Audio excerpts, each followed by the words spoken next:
Assalamualaikum warahmatullahi wabarakatuh. For risk analysis assignment, the title that we choose is Online Business Platform that sells sportswear.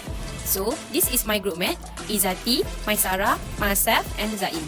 For companies, risk management is very essential. It facilitates proactive action by assisting in identifying possible problems and evaluating their impact and potential. The motive behind choosing the online platform business is because of its relevance in recent years, because it's still growing even post-pandemic.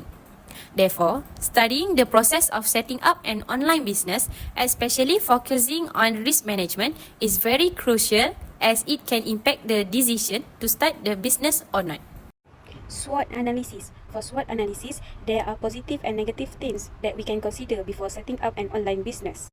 The table shows the comparison between online business and physical store. Things that we can consider before setting up an online business is startup cost, operating time, payment method, delivery method, and customers' accessibility. As an example, the operating time for online business is 24 hours, while physical store usually from 10 a.m. to 10 p.m. Every business will have their own weakness. We must consider the weakness to prevent any blunders that could happen. First, the high shipping cost. This depends on the weight or size of the product. Second, mishandling parcel from delivery service due to the high volume of the parcel. Third, a bad review from the customer.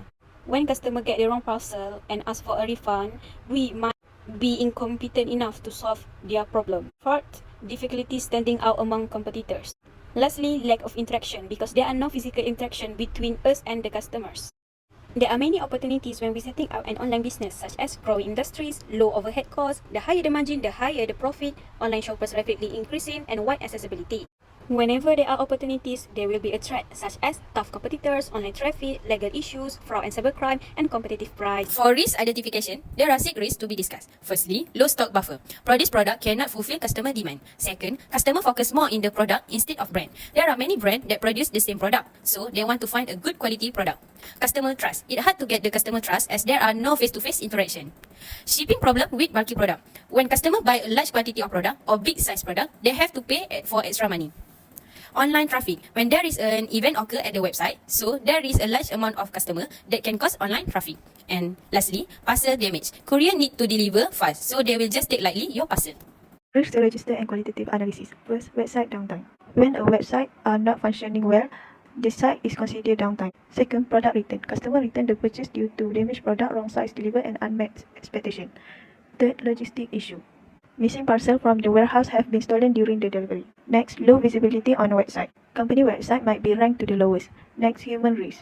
Employee failures to perform their duties in the workplace. Then, competition risk is a potential loss of customer due to competition. Next, online security breach happen when a website hacking and lost data. Other than that, credit card scam. Some hacker use stolen card to make a transaction. Next, customer service risk. Customer cannot communicate well with the customer service either in Malay language or English language. Lastly, branding risk. Some company will sell the fake one of our branding. First event, if company did not promote, it may not attract customer. So the likelihood for this event is 0.7. Certification of this likelihood, positive impact on sales for new product advertising is 59% compared with 46% from before. So the impact is 0.6 and the risk for this event is 0.425. Lastly, if there is change in inventory, it will cause a strategic risk. The likelihood for this event is 0.3 and the justification for this likelihood is every dollar of excess inventory that a business keep result in 20% to 30% more expenses. So the impact is 0.5 and the risk is 0.15. Consider there are 3 risk categories from the analysis. First is low, second is medium, and lastly is critical. Based on qualitative analysis, we could determine that the 3 risks which are designated in red are classified as critical risks. This is because the risk factor magnitude is more than 0.4. The risk factor range has been established and assumed based on our research. The risk factor can be computed by multiplying the risk probability, occurrence, and impact. The form in which the risks are valued can be classified. Conclusion and suggestion. Beginning an online business in Malaysia can be rewarding, but it's crucial to assess and prepare for risk. Risk identification, the first step in the process, help understand and plan for potential dangers. Some identified risks include competitive, market, operational, business, reputational, inventory, and product risk. Despite the inherent risk, aware research strategy, solid business plan, and understanding of legal requirements can make starting an online platform business advantage in the dynamic digital landscape.